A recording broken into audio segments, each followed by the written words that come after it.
This is WWE superstar Drew McIntyre, and you're listening to the WWE Podcast. The champ is the one that everybody wants, me. Becky Lynch is going to WrestleMania. Claymore! Austin 316 says I just whipped your ass. This is my iron. You're going to acknowledge me. All right, everybody. It's time for the mailbag for this week. It's Wednesday, February 22nd, 2023. We're going to dive into the emails right now, and, well, let's get to it with Rocky T's Rapid Fire. All right, and he says, Matt, you called it a while back, and it happened. The clip of KO telling Sammy he's not real blood and he never will be was used in the video package. Well, yeah, that's just kind of after watching WWE for going on 30 years, almost getting close to 30 years. It's kind of, you see things coming sometimes a mile away. Other times you fail miserably. And there's a lot of times I fail miserably. That one, I'll give myself a little bit of credit there. But, okay, I think you would like Drew and Sheamus saying banger after all. This podcast delivers banger after banger. Well, thank you. It does. And you know, we don't always hit on every note, but I'll take it. And I got to say, banger is, if you say it enough times, means more than the way it's spelled. I can't get over that. But okay, I called it 2 weeks ago on the mailbag. Bobby versus Brock DQ finish. Samantha Irving is so great as a ring announcer. I just got goosebumps when she announced Roman's name. I've said it before and I'll say it again. I do not like it when the champ comes out first. The only thing that helped me accept this is when Corey Graves said that Roman used his prerogative as champ to enter first as a psychological tactic. I'm with you. I like that. The tradition of the champion entering second. I do. It feels more official. It's like there is a tradition to wrestling. But here's the thing. While we don't like it, number one, it didn't ruin anything that night. Number two, at least they gave us a quick reason why. And there's so many times where they wouldn't have and just said, the fans don't care, don't notice.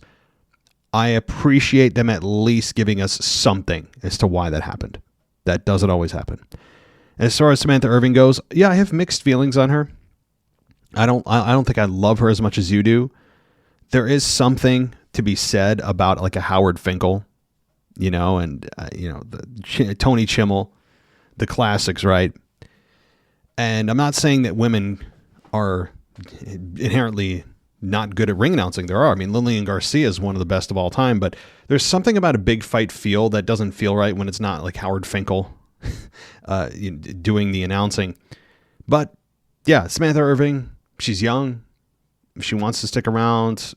I think she's got a nice career ahead of her. Maybe not just as a ring announcer, but also as an interviewer and who knows what else. And I can't believe you got it right with Bobby and Brock DQ finish. Hats off to you, because that is really difficult to... Who would have called the blow-off rubber match of the Brock-Bobby program to be a DQ finish on a pay-per-view? Man, if you bet on that, you are a rich dude. But good for you, Rocky. Good for you. All right. Another email here. This is from DJ Kuzmo. He says he's back at it again.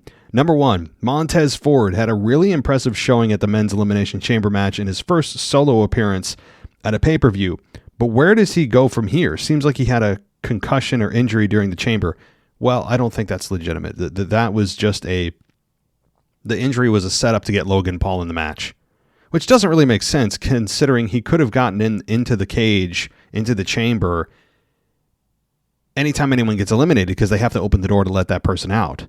So why they had to do the injury spot to let Logan Paul in was a little bit excessive. However, it made sense. We've seen that injury angle before. Hell, it was used on the very first Hell in a Cell match with a cameraman getting injured, and that's what led to them having to take the cameraman out of the cage or out of the cell, and then having Shawn and Taker battle outside the cell for the very first time. So it's been, I mean, and that's just one example of several. This is not a original angle, but it hasn't been done in a while. So, and it doesn't look like Montez Ford's actually injured. But where does he go from here? Hopefully singles competition. That's where. I know that the tag divisions, tag teams has never been a focal point of WWE almost ever, or at least consistently. Maybe they do a main event of a tag team championship match here and there, but very rarely do they have it be the focus. And I'm all for Montez Ford's singles run. That's where the money is, singles run. Number 2, heel turn for Logan Paul finally makes sense, but I absolutely hated the finish to the men's chamber match with Logan's interference and helping Theory get the victory. If Cena doesn't show up at Mania, does Creative dare do a triple threat of Rollins, Theory, and Paul for the U.S. title? Well, I think your fears of this have been alleviated because with Austin Theory calling out Cena by name this past week on Monday, there you go. And also Logan Paul and Seth Rollins seem to be focusing just on one another. Theory, again, is going to probably put the belt on the line against Cena, and Logan Paul and Rollins are in a grudge match. I don't think you have to worry about any kind of multi-person match for the U.S. title. All right, number 3. Asuka was the right choice to win the women's chamber match. Interestingly, though, that there wasn't an explanation to the change from her former gimmick to this one, which is a throwback to who she was before signing with WWE. Anyway, I like to change this gimmick. But is it possible that she is the one to possibly dethrone Bianca at WrestleMania, or does Bianca remain champion? Okay, I don't know if she remains champion. That is a tough decision because I could see Bianca going beyond that. And as I mentioned in last night's Raw review, I could see Rhea Ripley, winning at SummerSlam, winning at WrestleMania. I think we all believe she's going to beat Charlotte Flair, and she should. And then you have Bianca retain, and then they have a women's championship unification match, and we finally get Rhea versus Bianca at SummerSlam, where they unite the championships. That's my take. That's what I want. Doesn't mean it's going to happen, but as far as Asuka going back to the change or what she was before, and how they don't explain things, this has been kind of a weird pattern of WWE. They did this with Nikki Cross. Why the hell is she suddenly back to this crazy character? That was never explained, ever. Sami Zayn had obviously a character change, not as dramatic, but he never explained exactly why he left Roman. We never got that promo, did we? It was just all body language, which I don't know if it's impressive or disappointing. We never got that promo. Who else? Seth Rollins has changed characters so many times that I can't keep count, that they very rarely decide to tell us exactly why he changed. It's just it's kind of one of those things that they don't bother explaining sometimes, or they don't feel it's necessary, and the fans just go, well, cool, shit's Asuka, right? It's lazy booking is what it is. A lazy creative, not booking. Lazy creative, or not enough of a push on Asuka's end to say, hey, can the fans at least get a small explanation for me as to why? That said, Asuka's, outside of her very limited vocabulary in English of the English words, no one's ready for Asuka, which is pretty much what she's limited to. There is that, right? Like, so for her to communicate exactly why she changed from her mouth would be difficult given the language barrier. So yeah, there's that too. But let's see. I don't know about you. Number 4, but I'm sensing that at some point Raquel might turn heel and feud with Liv. They've had some subtle interactions with each other on some prior episodes of SmackDown that seem that they're not on the same page. Would you be cool if they feuded? I'm all for a slow burn. Yes, and I agree that they seem to be turning her heel, picking on Liv with, I don't know if it was, it wasn't, what's her name? Rachel Green or whatever her name is. But Chelsea Green, not Rachel Green. My God, I'm thinking of Friends. Chelsea Green and Raquel were picking on Liv, and I was like, wow, it seems like they're turning her heel. I would argue that's probably a better choice right now because they're still trying to position Charlotte Flair as a babyface. We'll see how long that lasts. But yeah, I'm all for it too. People, I feel like, need to hate you before they learn to love you. I think that's a general rule of thumb, where they get to boo you, see the worst of you. Plus, it's way more liberating as a heel. You don't have to worry about so many mistakes and having to worry about the fans wanting to cheer you. People are innately going to try to reject you off the bat, right? Like, anyone new that seems like is being pushed by WWE, they're going to sense it and try to resist it, generally. And I think that Raquel right now should turn heel, yes. And it shouldn't be a long heel turn, but it'll allow her character to build depth, see who she is, see the worst side of her, get the fans, to boo her and all that, and then turn her back babyface when the time is right. I agree. Plus, she's a dominating woman, physically imposing. And it's, I think, easier to position someone like that as a heel than a babyface, because there's that sympathy factor doesn't exist because you are a dominating female, right? You're dominating physically. You're imposing physically. So, finally, to answer your question on when was Brock's last non-title match at Mania, it was at 32 against Dean Ambrose in a street fight. Ah, yes, the infamous Dean Ambrose street fight that Brock Lesnar had negative interest in. Yes, and that Dean Ambrose was super angry about and annoyed with. That we all thought was going to be awesome, and then it turned into a dud because Brock wanted nothing to do with it. Yes, that one. Thank you, DJ. I almost called you Dom. I got Dominic Mysterio on the brain. But thank you. Yeah, okay, so it's been 7 years. My brain isn't completely malfunctioning, but I'm glad you brought that up. Thank you. Thank you, DJ. Let's get to our next email. And it is from, let's see, Leon G. And he writes in and says, "Hi, Matt and listeners. Can I start by thanking Thomas Franco for helping you deliver a fantastic Elimination Chamber review? Great chemistry. He was a natural." I agree. I had a lot of fun with Thomas, or Tom. I think he prefers Tom. Let's go with Tom. And great to have him on. Really enjoyed his in-person, perspective. It's always great. Same with Anthony DeMarco, but specifically the chamber review was so much fun to do, because what you're doing and what I try to do in these discussions with people that are in person is to get your brain in their minds the best you can through their lens. Try to feel what they were feeling, imagine what they were feeling. And it's not always easy to do when it's just audio, but that's my goal. And when it's my goal to do that, I think it resonates with the fans that listen to the show. So, all right. My main point I'd like to discuss this week is the it factor, that special ingredient that makes wrestlers top tier. So for me, the current ones are Theory, Tez, meaning Montez, I would imagine, Sammy, Seth, Rhea, Becky, Asuka, to name a few. And those that lack the it factor are Liv, Cody, which is a big issue with his massive push. Does he have something on Triple H, Baron Corbin, etc.? I'd be interested in yours and others' thoughts on this. I guess it ultimately comes down to mic time and character building, and my wife and I often discuss how the great ones can tell a story with just a facial expression. Anyway, sorry to waffle on. Keep up the great work. Well, thank you, Leon. Boy, this is a hell of a... It's difficult to answer this question that could spiderweb into approximately 4 trillion answers, because you could have a battle back and forth with a co-host or anyone and have a discussion as to why someone has the it factor, what exactly the it factor is, how do you define the it factor versus the other person. That's a very in-depth discussion. So I'm going to give you the Cliff Notes version of it, and I'll go through the ones that you think have the it factor. Well, first of all, let me say this. I want to define what that it factor is the best I can.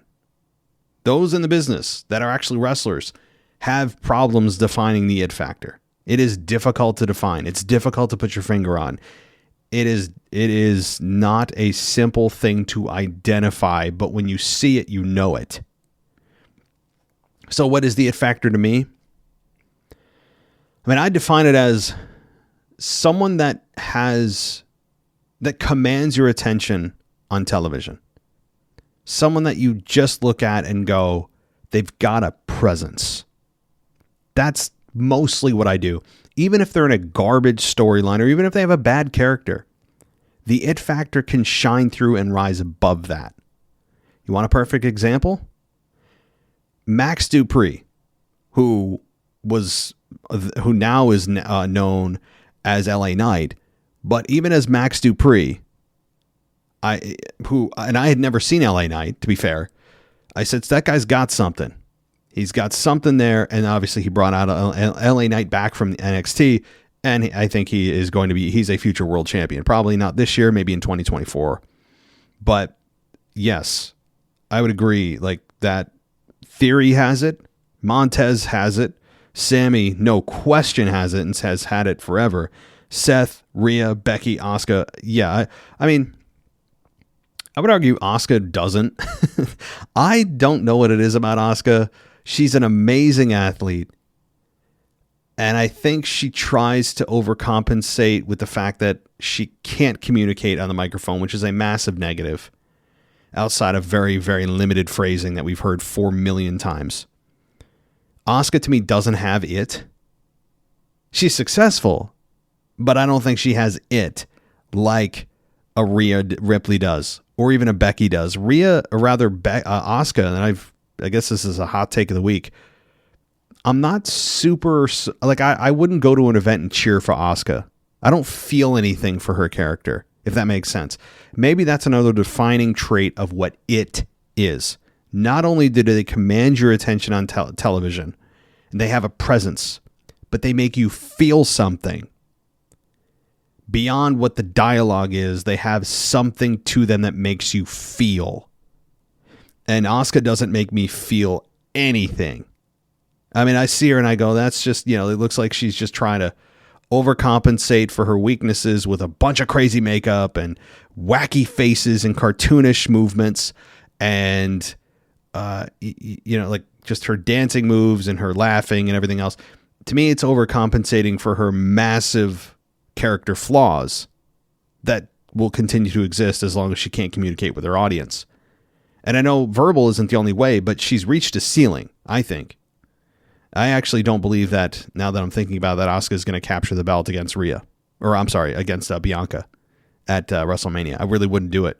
Bianca is on a tear. I could even see Bianca turning heel, but that's another conversation down the line. As far as those that don't have it, Liv, I would agree. Cody, I'm trying to put my personal feelings aside, as you all know, about his babyface character. I think Cody has it. It's just, it is not meant to be a babyface. Now, people must be saying, you're crazy. Wait, are you deaf? Are you blind? You hear the people cheering? It's not going to last. I really believe that. This past week on Raw was a disaster, and that's not going to be a total change and a flip and, oh my God, people suddenly hate him. But Monday night was the best contrast that you could come up with of the people, of how fans generally feel about Sammy versus Cody. And sure, I'll admit, they were in Canada. It skews the reaction big time towards Sammy. But generally speaking, it was the best that I've heard of a comparison of how people really feel deep down, beyond the surface level. Oh my God, a big star return. Even though Cody's not really a big star. He was mid-card in AEW, never was a main eventer in WWE. But he comes back. People are excited. Had a really good match with Seth at WrestleMania, had really good succession of matches after that, and then he got injured, and he comes back, and we see video package after video package, and people I think, are more excited about the return than they are about Cody Rhodes himself, and they don't feel as deeply for Sammy for Cody as they do Sammy. So this WrestleMania is going to be very interesting. All right, but anyway, yeah, very, very in-depth conversation, dude. I that's the best that I can give about your character or your wrestlers that you've mentioned. I don't want to go beyond that because it'll be a very, very long show, which I don't have time, to be honest. But great question. Great question. All right. So thank you, Leon. Let's get to our next email. And it is from Seth B. And he says, I'll go out on a limb and say this. It's Hollywood. It's a big deal. Do you all remember when John Cena faced The Miz at WrestleMania 27 and The Rock cost John Cena the WWE Championship? That's my prediction for the main event of WrestleMania 39. Roman Reigns gets the bloodline involved to try and steal yet another victory, but The Rock comes out and spoils it for Reigns and the bloodline. Cody Rhodes hits the crossroads and wins the WWE Undisputed Universal Championship, setting up a WrestleMania main event for next year's WrestleMania between Roman Reigns and The Rock. This would make Roman still look strong in the process and give us all what we want next year. I mean, come on. It's Hollywood. LA, California. This can't be it. Other predictions include Edge defeating Demon, Finn Balor. Oh, that's a good point. Yeah, the Demon could come back. Austin Theory defeating John Cena. Rhea Ripley defeating Charlotte. WWE Creative needs to do the right thing. Come on. Well, I don't think it's a matter of creative not wanting to bring The Rock back. Like, it'd be foolhardy for WWE to say, we don't need The Rock. Of course, it's the match that has been talked about for like 5 years. Really, ever since Roman Reigns got booed out of Philadelphia, winning the Rumble in 2015. My God, no, more than 5 years. 7 years? 8 years? Oh my God. It was then I remember the next night on Raw was snowed in. There was a massive snowstorm in 2015 in Philly, and it got snowed in, and it was such a shame because I was waiting to see how the crowd would react to Roman Reigns the following night, and WWE got so lucky that night with a snowed in Raw. And then Triple H came out on SmackDown the following Friday or whatever they had SmackDown at that time and said, there's a lot of controversy. I want to talk about controversy. And I just, they never really addressed it, and then put Daniel Bryan versus Roman Reigns at Fastlane. Remember that? Just to kind of make us feel like he earned it. So they put Daniel Bryan in the way, even though that kind of pissed fans off more by having Roman beat the person that they felt should be in Mania. I don't know. I'm going way off on a tangent, not even close to your question. Sorry. But let me circle back. So you're right. The stage is set. The stage has been set for quite some time since they knew they were going to LA and Hollywood. The Rock is the king of that town, of that city, rather. It doesn't make sense. That they would not want him. So it's not a matter of WWE reaching out or not wanting to. Triple H has been in contact with The Rock for several months. And you remember on Raw, they had pitched that the Bloodline was going to have an all-generation celebration for Roman or something. And then it switched in the middle of the week to, we're going to hold a tribal court on Sami Zayn. Remember that? That was the same exact time that the reports were coming out The Rock was not going to be able to compete at WrestleMania. So The Rock clearly let them know, hey, I'm not ready. I'm not in ring shape. My schedule, XFL, whatever he's doing, his 400 movies. They let him know. The Rock let WWE know, can't do it. So it's not the WWE's fault. It's The Rock's schedule and his inability to commit. Now, to your ultimate question, though, does The Rock appear and do exactly what you said? I think this is a early call, 5.5 weeks out. I think The Rock does show up. I think it's a little bit later than your timing, though. I think that Roman beats Cody by hook or crook with the Usos, with a chair, with brass knucks, with whatever. Roman retains because at that point he'll be 950 days. My God, you're looking at like a month and a half until he reaches that 1,000, right? They're not going to have him drop it an inch from being 1,000 days. So I think The Rock does appear, but it's after Roman wins and comes to face, challenges Roman, or doesn't say anything, gives him a rock bottom, leaves him laying, and the next night on Raw, we get that same treatment that you talked about with WrestleMania 27 in terms of going WrestleMania to WrestleMania, where he challenges someone a year out. With The Rock challenging John Cena from 27 to 28, I think we're going to have the same thing here with Rock committing to WrestleMania 40 in Philadelphia against Roman Reigns. And he should say, I hope, whether that title's on the line or not, I'm going to show you who the true head of the table is in this family, something like that. And WrestleMania 40's main event set. Roman, Rock, with the title, without it. I hope it's without it. But then you can start to dream and think. And then Roman throughout the year can have challengers. Even if he drops the belt, at least you know The Rock's going to still challenge Roman. Boom. So, that's my prediction. All right. Thank you, Seth. Let's get to our next email. This is from Kane W. This is Kane from Norfolk in the United Kingdom. He says, it's the first time for the mailbag. I felt like I needed to vent after, in my opinion, a very poor premium event. Wow. All right. So we have somebody who doesn't like the premium live event. That's fun. Let's see how this goes. I really enjoyed the women's elimination chamber match. I was a little disappointed with the winner.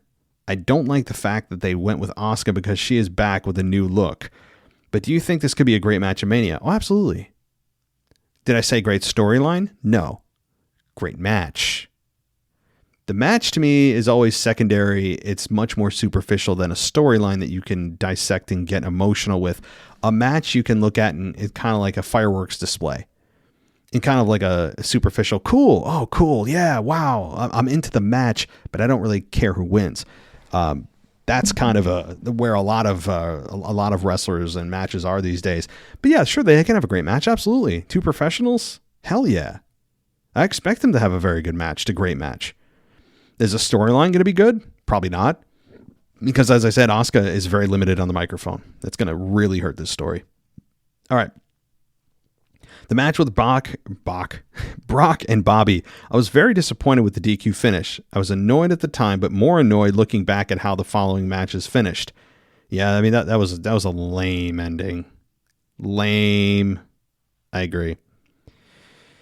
I enjoyed Edge and Beth Phoenix versus Judgment Day. For me, the match was overshadowed by the error where Beth did not break the count in time.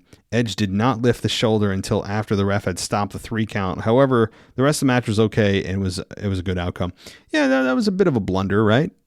I mean, but for me, it didn't kill the match. It just was kind of like, ugh. Yeah, it took you out of the moment, but just for the moment, because I think overall it was a very good presentation. Great effort by all. I think it exceeded most people's expectations. The men's chamber match truly had some epic moments. Montez from the top of the cage and Johnny and Seth from the top of the pod. However, the finish with Logan Paul coming into the chamber through the open door. I know it's part of the story and it sets up the match at Mania, but what's the point of the match being in the chamber if literally anyone, even a non-wrestler, can walk in?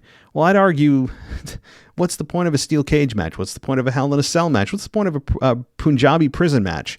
What's the point of an Inferno match? Maybe that's the only one that nobody can get into. I don't know. But all of these, I would argue, all these gimmick matches from Hell in a Cell to steel cage to chamber are all on paper and in narrative and storytelling told to us that it's meant to keep people in and keep others out. And in 99% of cases, especially with steel cage matches, and a significant amount of the time with chamber and with Hell in a Cell, you have outsider interference. People come in the cell somehow. People get outside into the chamber. Blah blah blah.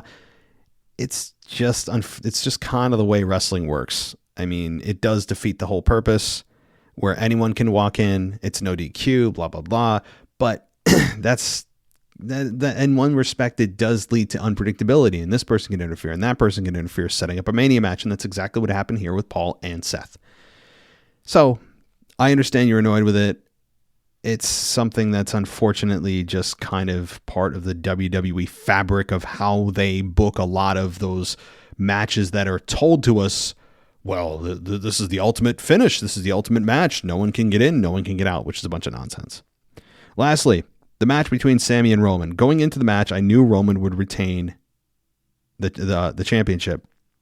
The match truly fit a main event, with the match feeling like it could go either way. I know Sami was in his hometown, but listening to the reception Sami got and the reception when Roman got with the win, I felt like WWE got this one very wrong. To make sure fans went away happy, they got Paul Heyman take a stunner, which in my opinion does not do the job intended. I felt gutted, and I was in the arena with the atmosphere. Or you weren't in the arena, I'm sorry. Also, how many times do we need a ref from a Roman match to be knocked out? This shows me they're running out of ideas to keep Roman as the champ. Is it just me, or am I being overly negative with this pay-per-view? Well, no, everyone's entitled to their own opinion. I mean, I spent basically an entire hour talking about the one part of the event I didn't like, while the rest of the event I thought was magnificent, with Anthony DeMarco on our current state of WWE, complaining about the exact same thing you are with Sami. But it's a massive part of the event, because that was what really sold the event. So I think it's worthy of an hour of discussion. But do I think they got it wrong? Yes, I do. And to just very quickly summarize why they got this wrong, the Roman storyline was built for a moment like Sami Zayn's. It was built for an underdog from the underground to climb that mountain and to capture that belt. in his hometown, and the general support of the audience worldwide, not just, of course, in his hometown, gets the reaction is magnified, but to present a story with this much emotion, to get it to a boiling point like this, with all of the players playing their parts to a T, from Jimmy to Jay to Paul to Solo, everyone. It was the perfect moment to have Roman drop the belts. They will never get this back. There is no payoff. I don't care if The Rock, Stone Cold, anyone. I don't even care if Sammy himself wins it at this point. Well, I do care. But you'll never have that environment ever again with those perfect conditions. It was the perfect storm, the perfect moment for Roman to drop the belt. I understand it's before WrestleMania. I get it. I understand. The streak goes away. But how much more value can you squeeze out of Roman being champion? Who else are you going to have him beat? How many more pay-per-views do we need to watch with Roman holding the championships? You're right. How many more times can we see him keep the championships because of interference? I mean, we've seen it. Been there, done that. It's been 2.5 years. They are running thin. They're running thin on opponents. They're cannibalizing Raw by not putting a world championship, which is really, really hurting the show and the guys on the show. And you'll never be able to recreate that magic. It is going to be an impossibly tall task. It is a storybook ending to one of the best storylines that WWE's put out in 10 years or more. And they missed it. For the cost of what? At what price? What could they do that is so important and so mind-blowing that it is worth all of this? It is worth no championship on Raw for over a year. Sammy not getting his moment. You could have even done it with Drew in his home area. Not hometown, but it was like a general area of his hometown. And you doing it for what? What? Who? There's nothing you could have happen that would be worth what they've done. Not saying it's going to be a disaster when Roman drops the belt. I'm sure it'll be fine. It may even be really good. But I know we will all look back at this. We're going to point back to Elimination Chamber. Whether you don't like Sammy or you do, you can't deny the emotion, the true, raw, real, that's the key word, emotion that people felt for Sammy during that match, leading up to that match, and since that match. You cannot duplicate that. That is not something that can be manufactured in a production meeting. It just happens. And they missed it. And for what exactly? Getting Roman to 1,000 so they can create their documentary, having a 1,000-day celebration on SmackDown to have The Rock interrupt or something big. I don't care. This is the exact ending you would want to a story like this that would help launch a guy's career to the next level. What did we say on this podcast and others? What should be the goal of whoever takes Roman down? It should be to elevate that star to the next level. That's exactly what could have happened with Sammy. And sure, he was elevated in the loss, and he's now an even bigger star than he was before. But being champion is a different animal. And they missed it. So that's all I'll say about that. All right. On a slightly different note, now to the main event of WrestleMania. Looks to be Cody versus Roman. If Cody loses, which looks like very probable, where does Cody go from there? Hopefully turning heel. I don't know.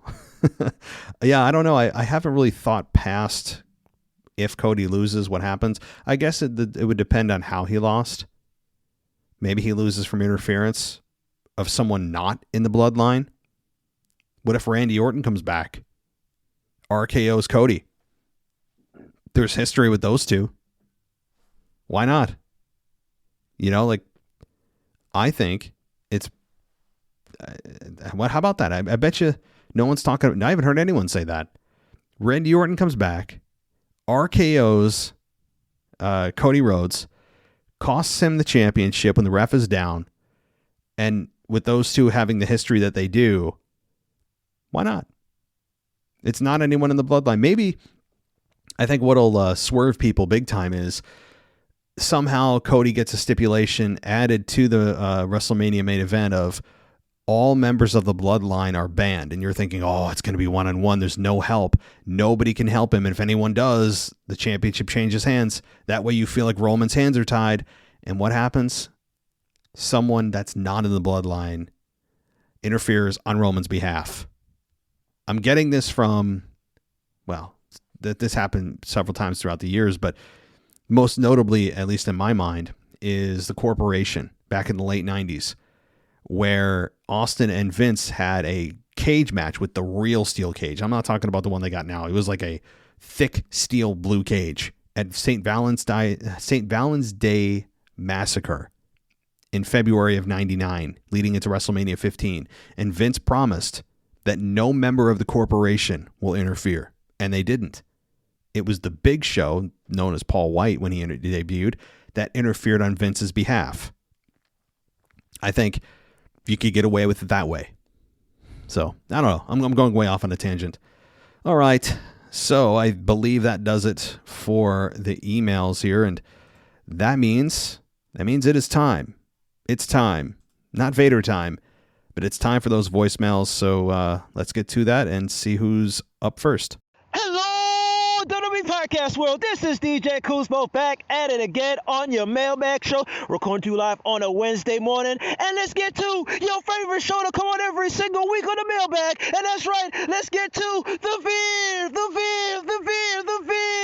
Mahan Report. Now, the Veer Mahan Report took place last night on NXT in a championship match on free TV. We got to see Braun Breaker and the modern-day Maharaja Jinder Mahal go one-on-one for the NXT Championship. And, of course, like expected, Braun Breaker did retain. He did pin none other than the modern-day Maharaja cleanly, but we did get an appearance of my guy, Veer Mahan, and of course, Sangha, as they were watching from ringside. There was a point in the match where Veer Mahan and Sangha almost thought that they wanted to interrupt and interfere to get involved in this match, to of course get none other than the modern-day Maharaja the momentum to win the match. But as soon as they got themselves at the ringside apron, we got an appearance of, oh my goodness, the freaking Creed brothers. The Creed brothers of Julius and Brutus Creed came from behind and attacked my guy Veer Mahan, attacked Sangha, and they brawled backstage. And of course, that continued on as the match was going on between Braun Breaker and none other than the modern-day Maharaja Jinder Mahal. So it seems to me that the feud between the Creed brothers and Veer Mahan and Sangha is still continuing, since we now have this backstage brawl. So other than that, even though Braun Breaker did win this match, Braun Breaker, you are a marked man. You have Carmelo Hayes coming after you. You have Grayson Waller coming after you. And who knows, what if Jinder Mahal gets another shot at the NXT Championship picture? But with that being said, I hope you all have a blessed week, an awesome next couple of days. And of course, stay UC, my friends. Be kind to one another. This is your boy, DJ Kuzmo, and peace. Okay, DJ, thank you for the recap. I didn't watch the match of Braun Breaker and Jinder Mahal for the NXT Championship, so thank you for that. You guys can check out our NXT review by Memphis Mark, who dropped the episode earlier today if you want a full recap of the event. So thank you for that, DJ, for the enthusiastic review, giving us the play-by-play as far as the ending of the match goes, and having Jinder Mahal lose. I don't think it was a surprise to anyone. I don't think that there was, at least from the way I was loosely following other, or listening to others that do follow NXT much more closely than I do, it didn't seem like Jinder Mahal had any real shot of beating Braun Breaker. So that said, though, it's nice to see that the end of Sheer, Jinder Mahal and Sangha and Veer Mahan getting the rub of at least getting in part of the main event, even if it was being attacked by the Creed brothers. That seems to be continuing. So Thank you, DJ, for that and for the Veer Mahan report on a weekly basis. Thanks so much, buddy. Hope all's well. And let's get to our next one. And this is actually, surprise, surprise, it's an email. I thought this was a voicemail. And the reason, you must be, how the hell do you mix up a voicemail with an email? Because someone that normally has a voicemail actually wrote out an email. So I thought there was a voicemail attached to the email. It's not. So it's Jeff from the Philippines. You guys remember him? So we do have one more email from Jeff. Jeff, I miss you, brother. You got to call in. Usually I'm used to hearing your voice instead of email, but nonetheless, here we go. He says, it's been a while since I last sent an email. It's been really busy, and in most cases I had to watch wrestling a week late from its air date. Number one, what do you think about Braun Breaker? It seems like the NXT crowd are slowly turning on him ever since the show rebranded from Black to Gold to 2.0. He kind of was presented as the guy, next top guy. 2 years later, and he barely showed any character development. He feels like a cartoon character, the name and his colorful attire included. Again, my limited knowledge, I'm going to default to Memphis Marcon or DJ Kuzmo or others that follow this much more closely.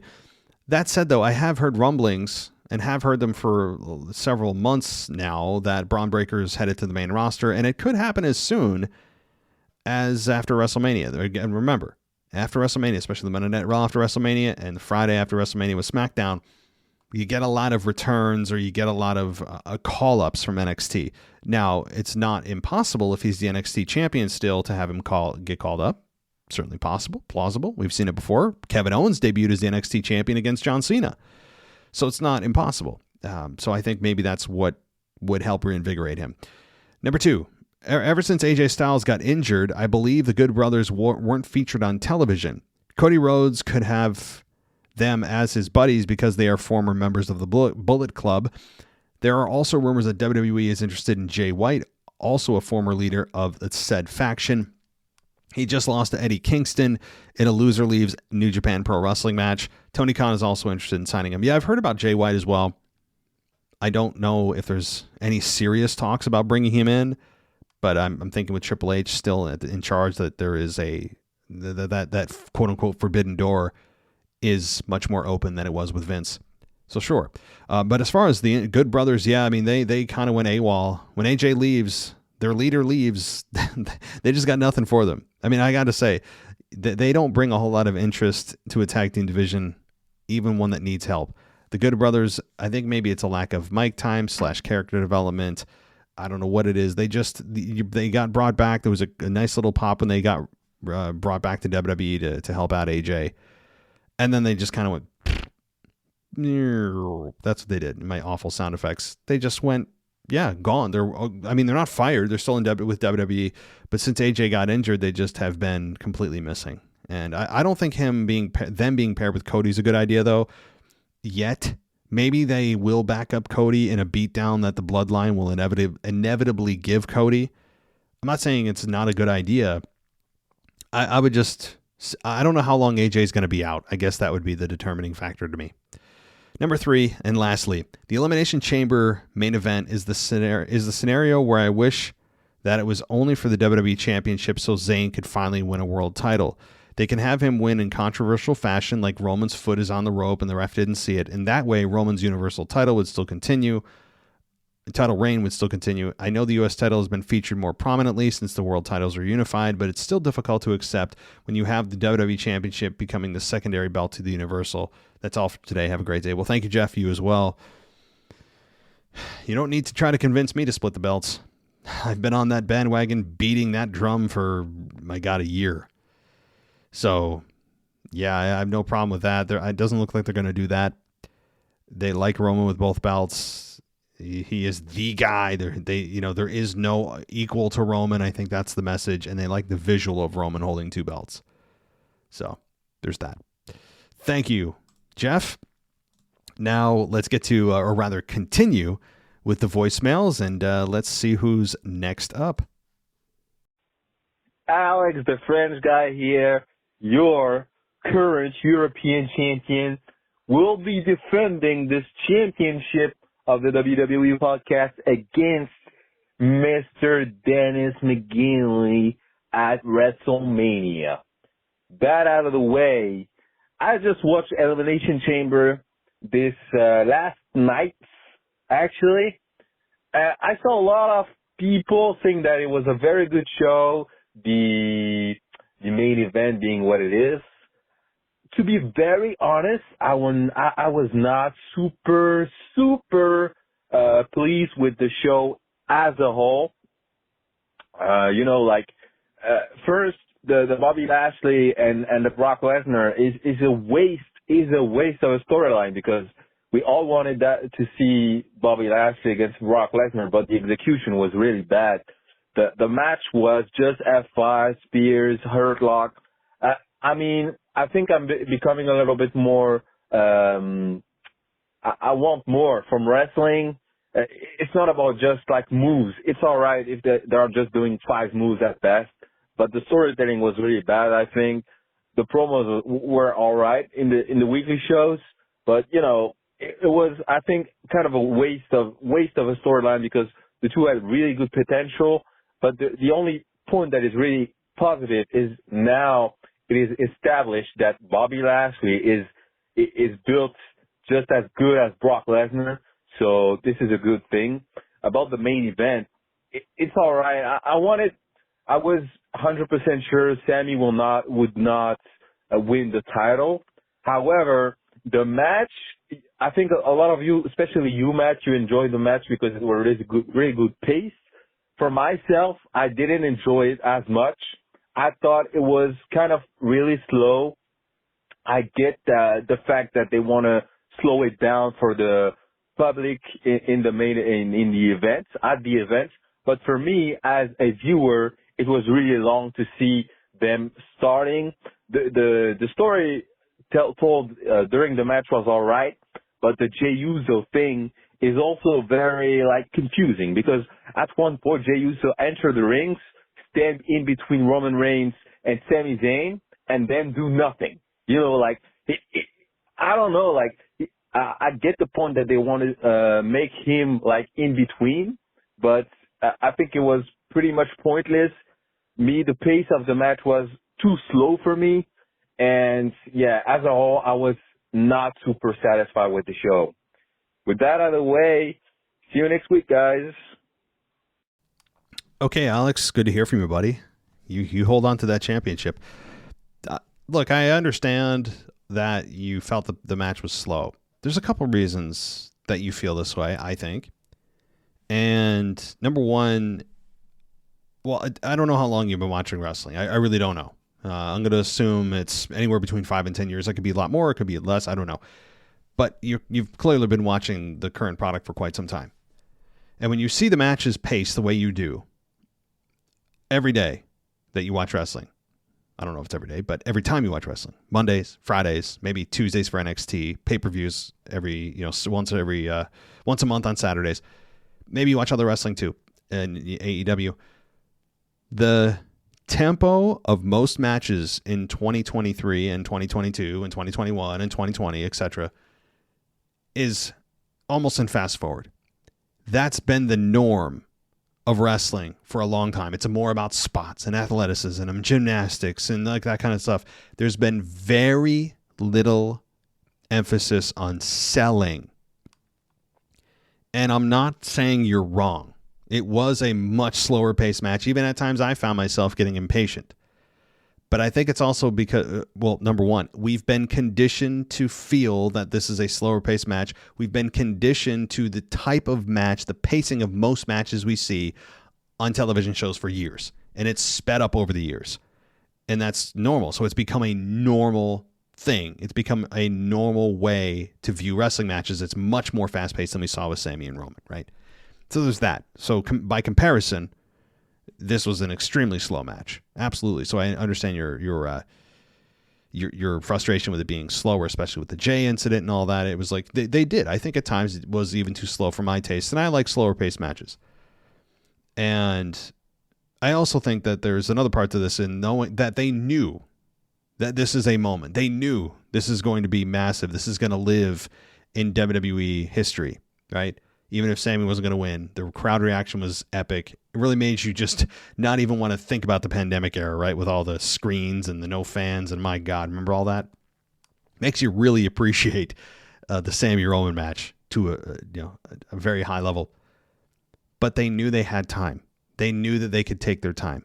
They were milking everything because a program like this, a storyline like this doesn't happen often. And when it does come along, it's magic.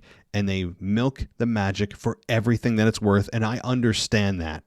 I don't fault them for it. Even if it is a bit slower paced for most people's tastes, that's why they do it too.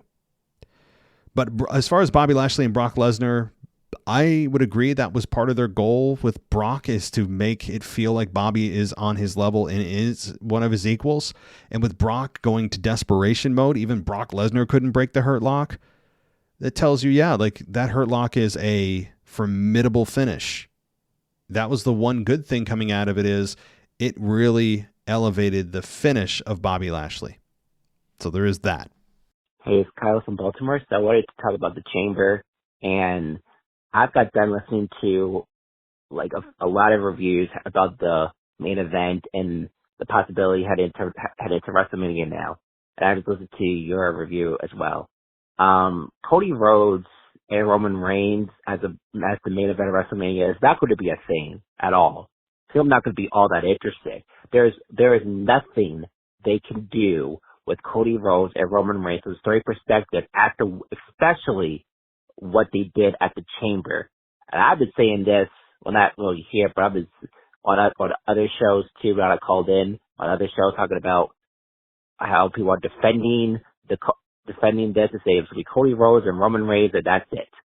After that finish, it's like they just put it in fans' minds that it should be a triple threat match. And I don't know what they're going to do at WrestleMania or how they're going to build to Cody Rhodes and Roman Reigns without sabotaging Rhodes, because that's what they're going to be doing. So we'll see what happens on Monday, but after last night or Saturday, whatever, it's going to be, I don't know what they're going to do. They just proved my point that Cody Rhodes is not their main priority. They kind of proved my point of not being a Cody Rhodes fan, and honestly, so what they'll do, I don't know, but I just want to put that out there. But I just love your review about your take on that, because I completely agree. What they're going to do with Cody Rhodes and Roman Reigns at WrestleMania, who knows? But that's it. Thanks for my call. Bye.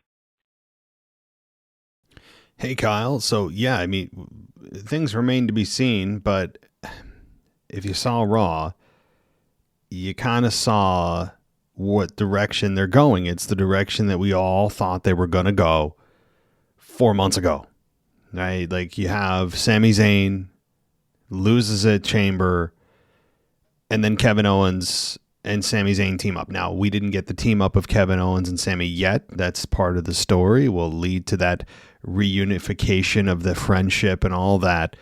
That's what they're building to, but that's not the story people want to see. As cool as that is, that all the history that Sami and Kevin have, it's a lot, and they're real life best friends. It's fun to watch. But if it were any other year other than this year, I'd say great storyline going into Mania.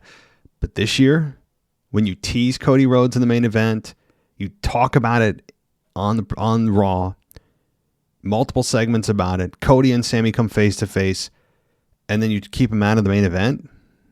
I know that he's still involved in the bloodline. His mission is to take down the bloodline. People want to see Sami as champion. End of story. And I don't want to belabor this point, but, and by the way, Kyle, I heard you on several other podcasts, actually only one other that I know of, on the Torch after show, and they do a great job. I love Wade and his whole team is just, they're so good. They've been around forever. They're one of the OGs of wrestling podcasting and all that. And, just nothing but praise to say about them. And, I know you're a regular caller on that show too, but, so I'm with you. It's not an interesting program specifically, specifically this past Monday with Paul and Cody, as I mentioned earlier, bad segment. They can redeem themselves because they very rarely have a bad segment with Paul Heyman in it. But it was a bad, poorly executed, good on paper, bad in execution kind of moments. And you have those.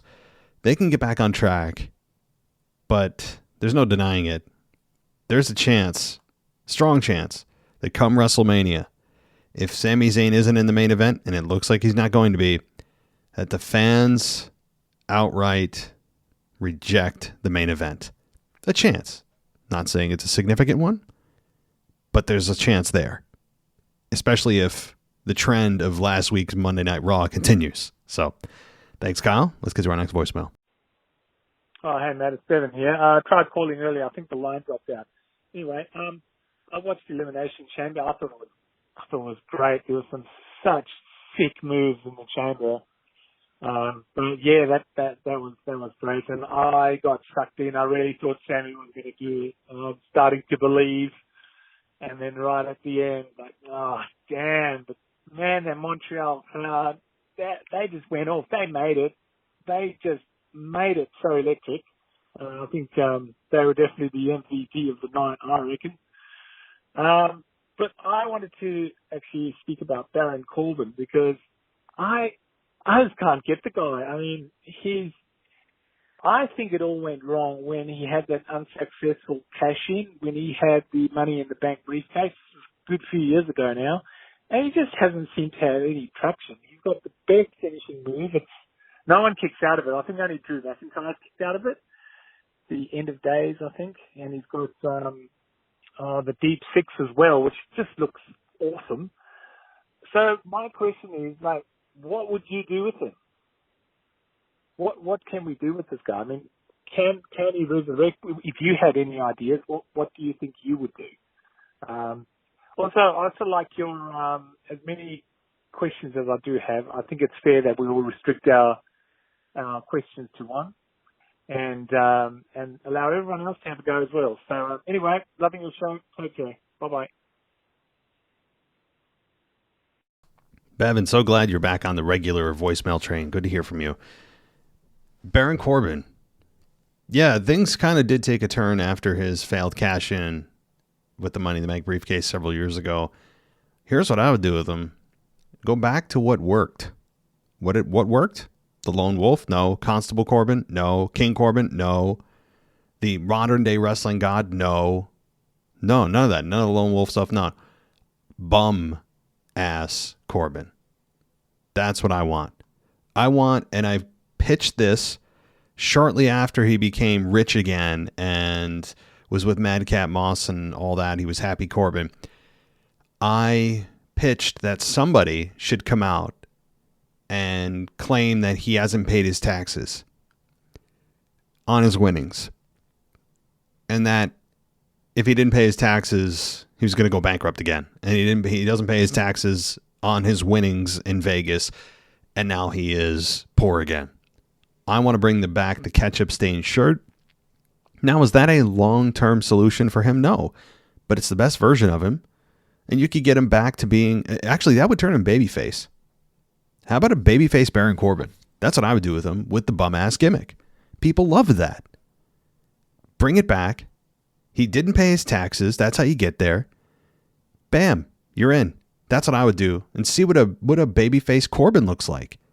We haven't seen that in how long? Because we know what we're getting with Corbin. He's kind of boring Baron. Just kind of your generic on the mic, but good on the mic, good in the ring. He's just good. But he doesn't stand out. He's a tall dude. I actually think he's underrated on the microphone. He's good in the ring. Good finish. He just doesn't have that gimmick, that personality that comes through. The only time we saw it is when he was bum-ass Corbin and he grew out his hair. Remember how hilarious that was? Sleeping in motel rooms, scrounging for money, couldn't find how to, just great stuff. Bring that back. I'm telling you, that's what I would do. And then live that out until it's dead and come up with a plan after. But I think that would turn him babyface, actually. In the meantime, while that's working, you could come up with something, formulate something, because again, the bum-ass gimmick is not sustainable long-term. It's to hold me over to get to whatever you want to get to. So, all right. Thank you, Bevan. Let's get to our final voicemail for the evening. Hey, everyone. This is Randy from LA. And I want to start by saying I agree 1,000,000% with the person that left the message last week saying that Matt and Anthony are a good combination. No offense to the other hosts, but Anthony definitely adds that it factor, in quotation marks, it factor, when you guys are together. It's definitely my favorite show of the week as well. Now, speaking of the it factor, Bobby Lashley doesn't have it. Whatever that it is, that X factor, it factor, Bobby Lashley doesn't have it. I was listening to Bobby talk on Monday night, and boy, man, is Bobby such a bad promo. His talking is so bad. He literally is giving Ronda a run for her money in the worst promo department. Listening to him on Monday, struggling with his words through another promo, got me thinking, what would have been Bobby's ceiling if Bobby could talk? In my opinion, he has everything else to be a Hogan or Rock level superstar. Let me repeat that, okay? He has everything, in my opinion, to be a Hogan or Rock level superstar. Let me repeat that one more time. In my opinion, he has everything but the promo skills to be a Hogan or Rock level superstar. Let me ask, is that shooting too high? Matt, what are your thoughts on a smooth talking, big personality Bobby Lashley? What would have been this man's ceiling? Also, Matt, another question. Who's maybe your top 3 worst promos that you've seen over the years? And then my last thought is, do you think it's a good idea to have Baron Corbin and the announcers keep bringing up that Baron is the last person to pin Roman Reigns? Baron is a lower level guy on the card right now, absolutely going nowhere. And I'm not sure it's the best look to have them keep bringing up that he pinned Roman. All right, what are your thoughts? Have a great rest of the week. Bye. Damn, Randy, are you going to make me work for this? Not a simple answer. You packed like 4 massive things into that. One thing I'll say, first and foremost, thank you for the compliments. Yes, Anthony and I work very well together. We've gotten several requests to do more, and I'm glad you brought that up because I was going to start the show with this and forgot. You guys, if you want to hear more of Anthony and I, what would it be? Would it just be a longer current state? Would you want a separate topic altogether? Like, you guys tell us what you'd want, and we'll see if it's feasible. Now, if it's something crazy, like you guys should do a 3-hour show every week, it's not going to happen. His schedule's too crazy. Mine's too crazy. But if it's a reasonable request, let us know. We'd be more than willing to discuss it. So this one's on you guys. Maybe I'll put a poll up or something if you want. If you're like, how do I let you know? You can send a tweet at wrestling_audio. You can email us at mailbag@wwepodcast.com. Okay. So those are the 2 ways. Or if you're on Patreon, you can just send me a message. If you want to see more of Anthony and I or hear more of us, what's the concept? How long? Maybe nothing. Keep everything as is, whatever. Okay.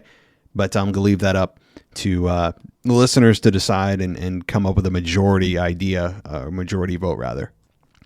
Okay, let's dive into the wrestling stuff.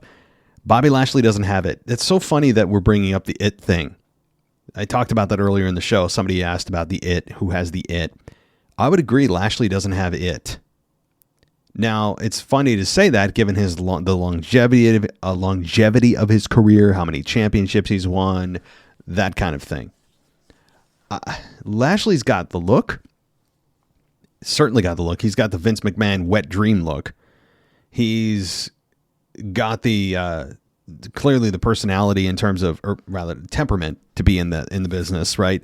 And he's responsible. He's reliable. He doesn't make the company look bad. Doesn't do anything that would get the company, give the company a black eye. That's important. The stuff that people forget. And he's really good in the ring. Really good in the ring. And he looks like he could, bench press your house. He probably could. So he certainly checks all those boxes. His promos, I agree. They're awful. Generally. They're not. Some have been embarrassing. Remember the Three Sisters promo several years ago with Renee Young? Oh my God, I think that was during the pandemic era. But yeah, he's not a good promo. To be fair, neither is Brock Lesnar. Brock Lesnar's not a good promo at all. In fact, can anyone even point to a promo Brock did that made you go, oh my God, that was awesome, jaw-dropping? No. See, I don't think it's just the fact that he doesn't have a good promo, because Lesnar has made it his entire career without cutting a really good promo. To be fair, he had Paul Heyman. But you can't just have a good mouthpiece and still expect to have a great career. Look at Baron Corbin and JBL. JBL's a great mouthpiece. Didn't fit. Sometimes there's that it. And what that it is that's missing from Bobby is simply personality, I think. If you're going to boil it down to something simplistic, he feels like he doesn't have a great depth of personality. He's either super angry or he's chill. There's like no in between. I feel like he's just he seems like a genuinely nice guy. I had nothing but the utmost respect for him. But when it comes to a personality, larger than life personality, he doesn't have it. And it's largely been masked by a godlike physique. Again, great look. He's got great facials. He's very good in the ring. He's got a great entrance. That kind of thing. So it's been largely masked by that. And he's been able to make a career out of it. So good for him. But I think just larger than life personality is what's missing. And that's a key factor. And to say, though, that if he had the promo skills, he'd be as big as Rock, Hogan, or Austin, I don't agree. Just because those three are looked at as the top three to ever, in terms of draw, money, tickets, ratings, those are the three biggest draws in professional wrestling. I mean, you could argue, Undertaker, you could argue Andre the Giant and others. But in the modern era, Hogan, Austin, Rock, yes. I would agree that those are the three biggest draws. But is Bobby Lashley a promo ability away from that? No. There's a lot of good guys that have all the key factors and never become that big. Never. And, I just don't think that's the only thing missing from Bobby. It's a key, but there's also, again, that it sometimes can't be defined. And I think it's just larger than life personality is another part of the it. And he does command your presence. That's a one good thing with Bobby. But to say, though, that that he's that close to that level, I don't think so. He's in a top tier, but not the top of the top tier, if that makes sense, in my opinion. All right, who are the top three worst promos over the years? Oh, man. Lita's pretty bad. She comes to mind real quick. Lita's a really bad. Trish is a really bad promo. This isn't in any specific order because to order this on the fly over the years is difficult. I'd have to go back and really look. So Lita and Trish are just, I'm sorry, they're not good on the mic. Legends in their own right, trailblazers, all that. They're not good. On the men's side, who's not good? Bobby Lashley, I don't think is good. Trying to think about Roman Reigns, and his babyface character was awful. There's one. Obviously, modern day Roman Reigns since 2020 is a different animal, but babyface Roman Reigns, the big dog, suffer and succotash. Remember all that? Bad. Remember how he got torched by John Cena and No Mercy? I think it was 2017. It's called the War of Words, not Worlds. That's a movie. The War of Words. Search that. When Roman Reigns and John Cena went toe to toe on the mic, it was a slaughter, and Roman Reigns looked like a fool. He went dead on the mic. So I think he's up there too. So, but your question about Baron Corbin, should the announcers stop bringing up the fact, and really Baron himself, should they just generally stop bringing up the fact that he's the last one to beat Roman Reigns? I don't think so. You know why? Because that's like the last relevant thing Baron Corbin did. And it wasn't even on purpose. I'm sure they didn't design it this way where they're like, hey guys, we're going to have Baron beat Roman, but this is going to be the last time for like the next 3 years. It's just kind of a happy accident. They Bob Rossed it. It was a happy accident, and now somebody went back and figured it out, and they were like, hey, whoever this is needs to talk about this, because since Roman hasn't been beat, they need to milk this up until Roman is beat, and then it goes away. So I would continue to mention it, especially if it's the claim to fame, like the one claim to fame I have. I don't care if people are tired of it. It keeps me relevant in the conversation, and people going, really? That's crazy, right? And it also gets kind of comedic after a while, too. So, yeah, I would continue to bring it up if I were Baron Corbin, because you ain't doing anything much of relevance lately anyway. So you might as well talk about a victory you got 3 years ago, because that's the last time you were doing anything of significance, to be honest. All right. Thank you, Randy. Great questions. I appreciate the compliments, the comments, all the feedback. You guys are great. I appreciate it. You guys keep this show alive, the mailbag, that is, and the podcast as a whole. Otherwise, I wouldn't be doing this. So thank you. If you want to support us, continue to on Patreon. Go ad-free for $1 a month at patreon.com/WWE podcast. Or you can go to Apple Podcasts, get 1 week for free. There's a free week trial. If you're like, hey, I want to try this out, but I don't want to, I don't want to shell any dough out. Well, you can do that for free on Apple Podcasts for a week. And then after that, it's $2.99 a month, or 2 months for free if you go the yearly option. So there's that. Or you can just give us a 5-star rating and review on Apple Podcasts. That is also a very good way to help out the show. So guys, again, I'll ask you if you want to provide feedback to us on how you want us to continue with the Anthony DeMarco dynamic and the current state, how you want us to form it or continue, or just don't change a thing, whatever. Let us know. Okay. Email us, mailbag@wwepodcast.com, or Twitter, wrestling_audio. That does it for me this week, guys. So you get a few days off from me until I'm back on a Sunday night with your week in review, as we really go down the home stretch to WrestleMania, which is just, at that point, will be only 5 weeks away. It's going to fly by, guys. WrestleMania always does. All of a sudden, it's here, and then there's that depression after you come off it. It's like, I can only, give an analogy of, you're building up to this vacation. You can't wait to go away. You blink, it's over, and you're back home. And reality slaps you in the face. And you're like, oh my God, that was so awesome. But it's kind of like a high that you're on that you come off of, and it's depression. I don't know how else to describe it. You guys know what I'm talking about when you have that vacation and you come back home and you're back to your daily life. You're back to work. You're back to whatever. It's like that with WrestleMania. So after WrestleMania, it's kind of like I don't know. Maybe I'm just over dramatic, but all right. Thanks everybody for listening. Thanks so much. And I will talk to you next time. Take care. Thanks for listening to the WWE Podcast. Don't forget to subscribe on your favorite podcast app so you don't miss a show, or head to WWEpodcast.com.